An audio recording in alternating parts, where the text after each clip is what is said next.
Hello दोस्तों, स्वागत है आपका हमारे चैनल यूपी एग्ज़ाम क्विज़र में। दोस्तों, आज के वीडियो में हम 14 मई से संबंधित उत्तर प्रदेश करंट अफेयर और इसके अलावा यूपी एग्ज़ाम्स के लिए मोस्ट इंपॉर्टेंट करंट अफेयर के क्वेश्चंस को डिस्कस करेंगे और हर एक क्वेश्चन से रिलेटेड आपको फैक्ट भी बताएंगे। और वीडियो के अंत में हम आपसे एक क्वेश्चन भी पूछेंगे जिसका जवाब आपको कमेंट बॉक्स में देना है। और अगर आपको इसकी PDF डाउनलोड करनी है तो आप हमारे टेलीग्राम ग्रुप से इसकी PDF डाउनलोड कर सकते हैं। टेलीग्राम ग्रुप की लिंक आपको वीडियो के डिस्क्रिप्शन में मिल जाएगी। तो चलिए आज का वीडियो शुरू करते हैं। पहला क्वेश्चन है, यूपी के मेरठ में कितने सिलेंडर क्षमता का ऑक्सीजन प्लांट स्थापित किया जा रहा है? ऑप्शन नंबर ए है 100, बी है 200, सी है 300 और डी है 400। इसका जो करेक्ट आंसर है वो है ऑप्शन नंबर ए 100 सिलेंडर क्षमता का। मेरठ में रोहटा रोड सुबहपुर स्थित doctor Darshan hospital and surgical centre ने ऑक्सीजन प्लांट के लिए फ्रांस की कंपनी असनन जियापेन कंपनी से करार किया है। यह प्लांट वातावरण से शुद्ध ऑक्सीजन प्राप्त करेगा और इसकी क्षमता होगी 100 सिलेंडर प्रतिदिन। तो दोस्तों, आपको ध्यान रखना है कि उत्तर प्रदेश के मेरठ में एक 100 सिलेंडर क्षमता वाला ऑक्सीजन प्लांट स्थापित किया जा रहा है। और ये जो ऑक्सीजन प्लांट है, इसके लिए जो मेरठ में एक हॉस्पिटल है doctor Darshan hospital and surgical centre, इसने फ्रांस की कंपनी असनन जियापेन के साथ समझौता किया है। तो ये भी आपको ध्यान रखना है। अब दोस्तों, ये जो ऑक्सीजन प्लांट है ये मेरठ में स्थापित किया जा रहा है। तो मेरठ के बारे में कुछ इंपॉर्टेंट क्वेश्चन जानते हैं। सबसे पहले तो मेरठ का उपनाम क्या है? तो मेरठ को क्रांति नगर और कैंची नगर के नाम से जाना जाता है, ये आपको ध्यान रखना है। और दोस्तों, जो रामायण का रावण था तो उसकी जो पत्नी थी मंदोदरी, वो मेरठ की रहने वाली थी और इसी वजह से जो दैत्यराज रावण थे उनकी ससुराल मेरठ मानी जाती है। और दोस्तों, जो मुगल सम्राट अकबर थे उनके समय में जो तांबे के सिक्कों की टकसाल थी वो मेरठ में ही स्थित थी, तो ये ध्यान रखना है। और 10 मई 1857 को जो स्वतंत्रता आंदोलन की शुरुआत हुई थी वो कहाँ से हुई थी? तो वो भी मेरठ से हुई थी। और दोस्तों, जो प्रसिद्ध नारा है दिल्ली चलो, वो सबसे पहले कहाँ पर दिया गया था? तो सबसे पहले जो दिल्ली चलो नारा है वो मेरठ से दिया गया था। और दोस्तों, जो 1857 का विद्रोह था उसमें जो मेरठ के विद्रोह का नेतृत्व करता थे वो कौन थे? तो कदम सिंह मेरठ के नेतृत्व करता थे। तो इनका नाम भी आपको ध्यान रखना है। और दोस्तों, मेरठ में एक कांग्रेस का अधिवेशन हुआ है। कौन सा? तो ध्यान रखना है 1946 में कांग्रेस का अधिवेशन हुआ था और इस अधिवेशन की अध्यक्षता की थी JB कृपलानी ने। और ये कहाँ पर हुआ था? तो मेरठ में ये हुआ था, ये आपको ध्यान रखना है। और मेरठ की मिट्टी कैसी है? तो जलोढ़ मिट्टी मेरठ की है। और मेरठ का मेला या महोत्सव कौन सा है? तो ध्यान रखना है नौचंदी मेला, ये मेरठ का मेला या महोत्सव है। और मेरठ की प्रमुख नदियां कौन कौन सी हैं? तो गंगा और यमुना, ये मेरठ की प्रमुख नदियां हैं। तो ये सारी चीज़ें मेरठ से रिलेटेड आपको अच्छे से ध्यान रखनी है, ये लगातार एग्जाम्स में पूछी जाती हैं। अगला क्वेश्चन है, कोविड की तीसरी लहर को तैयार बाबा राघवदास मेडिकल कॉलेज कहाँ स्थित है? ऑप्शन नंबर ए है वाराणसी, बी है गोरखपुर, सी है मथुरा और डी है अयोध्या। इसका जो करेक्ट आंसर है वो है option number B Gorakhpur. Baba Raghavdas medical college में संक्रमित हुए बच्चों के लिए अलग से ICU वार्ड की व्यवस्था की योजना भी बना ली गई है। गाँव में संक्रमित हुए बच्चों के इलाज के लिए 5 सामुदायिक स्वास्थ्य केंद्रों पर पीकू की व्यवस्था को भी समृद्ध किया जा रहा है। बाबा राघवदास मेडिकल कॉलेज का इंसेफ्लाइटिस वार्ड पहले ही बच्चों के इलाज के लिए उपकरणों से लैस है। बाबा राघवदास मेडिकल कॉलेज कहाँ पर स्थित है? तो ये गोरखपुर में स्थित है। दोस्तों, अभी वर्तमान में कोरोना वायरस की दूसरी लहर चल रही है और ऐसा माना जा रहा है कि जो तीसरी लहर होगी वो बच्चों पर प्रभावी होगी। तो इसी को देखते हुए जो बाबा राघवदास मेडिकल कॉलेज है गोरखपुर में स्थित है, तो इसने बच्चों के संक्रमण के लिए पहले से ही सारी योजना बना ली है और सारे उपकरण जो है वो इस मेडिकल कॉलेज में उपस्थित हैं। तो आपको ध्यान रखना है जो मेडिकल कॉलेज है ये कहाँ पर स्थित है? तो ये गोरखपुर में स्थित है। अब दोस्तों, गोरखपुर के बारे में कुछ इंपॉर्टेंट क्वेश्चन जानते हैं। तो सबसे पहले तो गोरखपुर का एक जिला एक उत्पाद क्या है? तो टेराकोटा गोरखपुर का एक जिला एक उत्पाद है। और अभी हाल ही में रेडीमेड गारमेंट को वन डिस्ट्रिक्ट वन प्रोडक्ट के तहत गोरखपुर के लिए दूसरे उत्पाद के रूप में चुना गया था। तो ये भी आपको अच्छे से ध्यान रखना है कि गोरखपुर का जो वन डिस्ट्रिक्ट वन प्रोडक्ट के तहत दूसरा उत्पाद चुना गया है वो क्या है, रेडीमेड गारमेंट। और दोस्तों जिस तरह से हर एक जिले के लिए एक जिला एक उत्पाद होता है, उसी तरह से हर एक जिला के लिए एक जिला एक खाद्य पदार्थ की भी शुरुआत की गई। और सबसे पहले गोरखपुर की सुनहरी शकरकंद को एक जिला एक खाद्य पदार्थ के रूप में चुना गया था। तो ये मोस्ट इंपॉर्टेंट है, आपको अच्छे से ध्यान रखना है कि एक जिला एक खाद्य पदार्थ के रूप में गोरखपुर के लिए सुनहरी शकरकंद को चुना गया था। तो ये चीज़ें गोरखपुर से रिलेटेड आपको अच्छे से ध्यान रखनी है, ये मोस्ट इंपॉर्टेंट है। अगला क्वेश्चन है, हाल ही में जारी हाउसिंग.com की एक रिपोर्ट में देश के कितने शहरों को शामिल किया गया? ऑप्शन नंबर ए है 4, बी है 6, सी है 8 और डी है 10। इसका जो करेक्ट आंसर है वो है ऑप्शन नंबर सी 8। हाउसिंग.com के अनुसार स्वास्थ्य सुविधाओं के मामले में पुणे देश का बेहतरीन शहर है। यहाँ प्रति 1000 लोगों पर 3.2 अस्पताल बेड उपलब्ध हैं। यह राष्ट्रीय औसत से बहुत ज़्यादा है। भारत में प्रति 1000 व्यक्ति 0.86 डॉक्टर मौजूद हैं, जबकि अन्य बड़ी अर्थव्यवस्थाओं में यह आंकड़ा 2 से 4 डॉक्टरों का है। दिल्ली एनसीआर में गुरुग्राम, फरीदाबाद और नोएडा, ग्रेटर नोएडा और गाज़ियाबाद सूची में अंतिम रहे, क्योंकि यहाँ हवा, पानी की गुणवत्ता और साफ सफाई भी अन्य शहरों के मुकाबले खराब है। इस रिपोर्ट में देश के 8 बड़े शहर शामिल किए गए थे। कौन कौन से? तो ध्यान रखना है, Ahmedabad, Bengaluru, Chennai, Delhi NCR, Hyderabad, Kolkata, Mumbai metropolitan region और पुणे। तो ये जो 8 शहर हैं ये इस सूची में शामिल किए गए थे। और इस सूची के अनुसार जो सबसे बेहतरीन स्वास्थ्य सुविधाओं के मामले में शहर है वो कौन सा है? तो ध्यान रखना है, पुणे जो है वो देश का सबसे बेहतरीन शहर माना गया है स्वास्थ्य सुविधाओं के मामले में। और जो दिल्ली एनसीआर है वो सबसे अंतिम स्थान पर रहा है। और दिल्ली एनसीआर में भी अगर देखा जाए तो गुरुग्राम, फरीदाबाद और नोएडा, ग्रेटर नोएडा और गाज़ियाबाद ये सबसे अंतिम रहे हैं। तो दोस्तों आपको ध्यान रखना है, ये रिपोर्ट जारी किसने की है? तो हाउसिंग.com के अनुसार इस रिपोर्ट को जारी किया गया है। अगला क्वेश्चन है, अटलांटिक को पार करने वाला दुनिया का पहला मानव रहित पोत कौन सा बना? ऑप्शन नंबर ए है यूटी बाइनी 600, बी है विटजूम 200, सी है मीसोब 300 और डी है मेफ्लावर 400। इसका जो करेक्ट आंसर है वो है option number D, Mayflower 400। Atlantic के पार नेविगेट करने वाला दुनिया का पहला मानव रहित पोत मेफ्लावर 400 बना। मेफ्लावर 400 पोत को IBM और प्रोमेयर के द्वारा बनाया गया है। इस पोत को जलीय स्तनधारियों पर नज़र रखने, पानी में प्लास्टिक का विश्लेषण करने और समुद्री प्रदूषण का अध्ययन करने के लिए बनाया गया है। इसमें एक 15 मीटर लंबा ट्रिमरन है जिसका वजन 9 टन है, जिसे 50 मीटर ऊंची लहरों को संभालने के लिए प्रशिक्षित किया गया है। तो दोस्तों आपको ध्यान रखना है, ये क्वेश्चन भी मोस्ट इंपॉर्टेंट है कि अटलांटिक के पार नेविगेट करने वाला दुनिया का पहला मानव रहित जो पोत है वो कौन सा बन गया है? तो मेफ्लावर 400, ये नाम आपको अच्छे से ध्यान रखना है।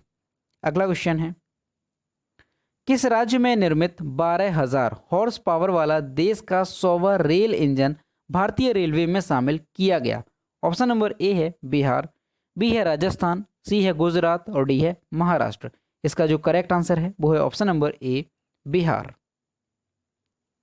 बिहार में स्थित Madhepura electric locomotive private limited ने 12,000 हॉर्स पावर वाला देश का 100वां रेल इंजन विकसित किया। भारतीय रेलवे के इस 100वें इंजन का नाम WAG-12B है और इसका नंबर 60100 है। यह इंजन में 120 किलोमीटर प्रति घंटा की गति से चल सकता है। मेड इन इंडिया के तहत बनने वाला यह भारत का सबसे शक्तिशाली इलेक्ट्रिक इंजन है। तो दोस्तों ये क्वेश्चन भी मोस्ट इंपॉर्टेंट है, आपको अच्छे से ध्यान रखना है कि मेड इन इंडिया के तहत बनने वाला भारत का सबसे शक्तिशाली रेल इलेक्ट्रिक इंजन कौन सा है?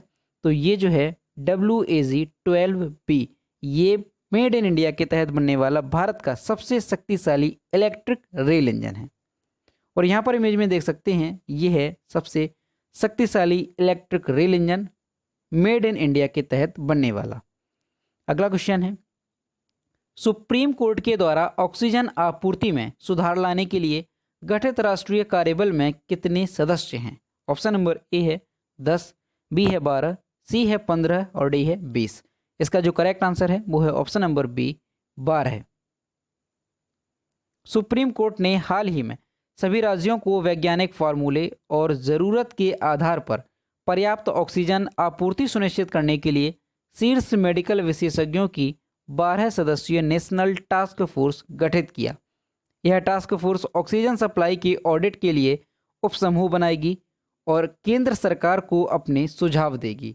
नेशनल टास्क फोर्स देश में ऑक्सीजन की उपलब्धता और सप्लाई का आकलन और निगरानी का भी काम करेगी। तो आपको ध्यान रखना है कि सुप्रीम कोर्ट ने अभी हाल ही में राज्यों को वैज्ञानिक फॉर्मूले और ज़रूरत के आधार पर पर्याप्त ऑक्सीजन आपूर्ति सुनिश्चित करने के लिए एक विशेषज्ञों की 12 सदस्यीय नेशनल टास्क फोर्स गठित किया है। और दोस्तों, सुप्रीम कोर्ट की स्थापना कब हुई थी? तो ध्यान रखना है कि 1 अक्टूबर 1937 को सुप्रीम कोर्ट की स्थापना हुई थी और ये हुई थी फेडरल कोर्ट ऑफ इंडिया के रूप में। लेकिन सुप्रीम कोर्ट ऑफ इंडिया के रूप में सुप्रीम कोर्ट की स्थापना कब हुई? तो ये हुई है 28 जनवरी 1950 को। तो ये आपको ध्यान रखना है स्थापना से संबंधित कि अगर ये पूछा जाए कि सुप्रीम कोर्ट की स्थापना फेडरल कोर्ट ऑफ इंडिया के रूप में कब हुई, तो 1 अक्टूबर 1937 को। लेकिन सुप्रीम कोर्ट ऑफ इंडिया के रूप में इसकी स्थापना 28 जनवरी 1950 को हुई थी। और वर्तमान में सुप्रीम कोर्ट के जो मुख्य न्यायाधीश हैं वो कौन है? तो एन.वी. रमना वर्तमान में सुप्रीम कोर्ट के मुख्य न्यायाधीश हैं और इन्होंने 24 अप्रैल 2021 को अपना पदभार ग्रहण किया। अगला क्वेश्चन है, कौन सा देश सभी सिंथेटिक कैनबिनोइड्स को प्रतिबंधित दवाओं की सूची में शामिल करने वाला विश्व का पहला देश बन गया है? ऑप्शन नंबर ए है अमेरिका, बी है जापान, सी है चीन और डी है रूस। इसका जो करेक्ट आंसर है वो है ऑप्शन नंबर सी, चीन। चीन सभी सिंथेटिक कैनबिनोइड्स को प्रतिबंधित दवाओं की सूची में शामिल करेगा। यह उनके विनिर्माण, तस्करी और दुरुपयोग पर अंकुश लगाने वाला विश्व का पहला देश बन गया है। यह दूसरी बार है जब चीनी अधिकारियों ने किसी पदार्थ पर एक वर्गव्यापी प्रतिबंध लगाया है। सिंथेटिक कैनबिनोइड्स मानव निर्मित रसायन है जो मारिजुआना में मुख्य सक्रिय संघटक के जैसा मस्तिष्क रिस्पेक्ट पर कार्य करता है। तो दोस्तों, आपको ध्यान रखना है कि चीन ऐसा देश बन गया है जिसने सिंथेटिक कैनबिनोइड्स को प्रतिबंधित दवाओं की सूची में शामिल किया है। अगला क्वेश्चन है, निम्नलिखित में से किसी ग्रीन ऊर्जा अवार्ड से सम्मानित किया गया? ऑप्शन नंबर ए है फिक्की, बी है इरेडा, सी है नेस्कॉम और डी है सेल। इसका जो करेक्ट आंसर है वो है option number B, IREDA. IREDA यानी Indian renewable energy development agency limited को ग्रीन ऊर्जा अवार्ड से सम्मानित किया गया। नवीकरणीय ऊर्जा के लिए संस्थानों को फाइनेंस करने के लिए इरेडा को इस पुरस्कार से सम्मानित किया गया है। यह award Indian chamber of commerce द्वारा दिया जाता है। इरेडा नवीन एवं नवीकरणीय ऊर्जा मंत्रालय की प्रशासनिक नियंत्रण में आता है। तो दोस्तों, आपको ध्यान रखना है कि ग्रीन ऊर्जा अवार्ड जो है वो किसे दिया गया है? तो इरेडा को ये अवार्ड दिया गया है। अब दोस्तों, यहाँ पर जो ये इरेडा आया है, तो इरेडा है क्या, इसके बारे में जानते हैं। तो ये भारत सरकार के नवीन एवं नवीकरणीय ऊर्जा मंत्रालय के प्रशासनिक नियंत्रण के अधीन कार्यरत एक मिनी रत्न प्रकार की कंपनी है।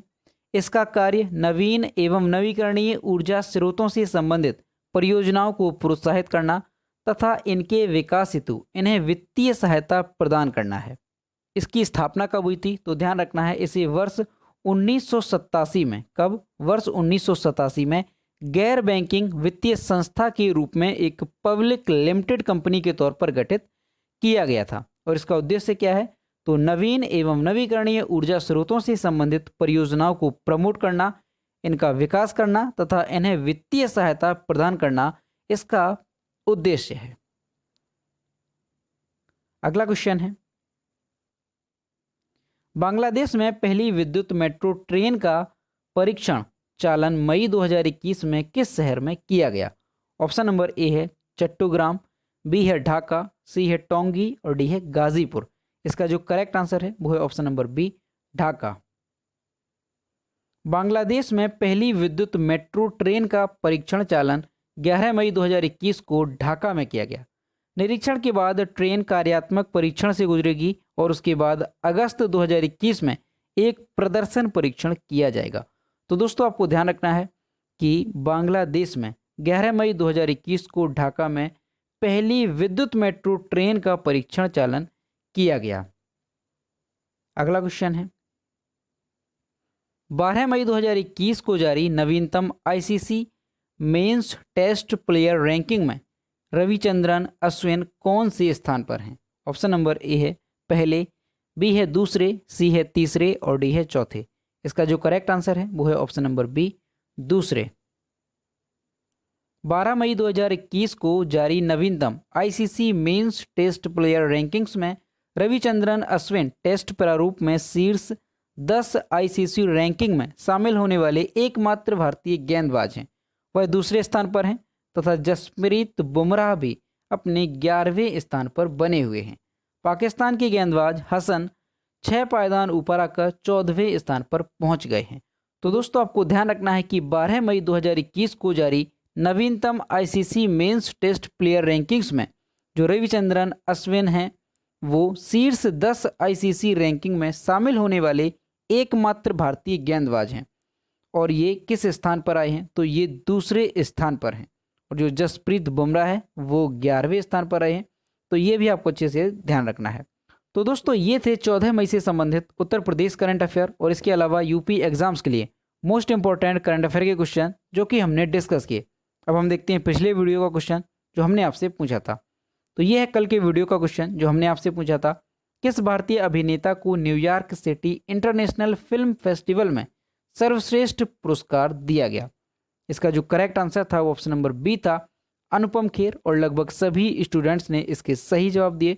और मैं फिर से कहता हूं कि जो भी क्वेश्चन आपसे पूछा जाए तो सभी लोग उसका आंसर जरूर किया करो।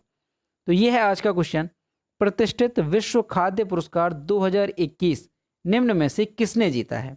ऑप्शन नंबर ए है डॉक्टर फराह पंडित, बी है डॉक्टर शकुंतला हरक सिंह थिलस्टेड, सी है रविंद्र खत्री और डी है राधिका गोविंदराजन। तो इसका जो भी करेक्ट आंसर है वो आपको कमेंट बॉक्स में बताना है। तो दोस्तों अगर आपको आज का वीडियो पसंद आया हो तो वीडियो को लाइक करें, शेयर करें और अगर चैनल पर नए हैं तो ताकि टाइम टू टाइम नोटिफिकेशन आप तक पहुंचता रहे। तो मिलते हैं नेक्स्ट वीडियो में। Thank you.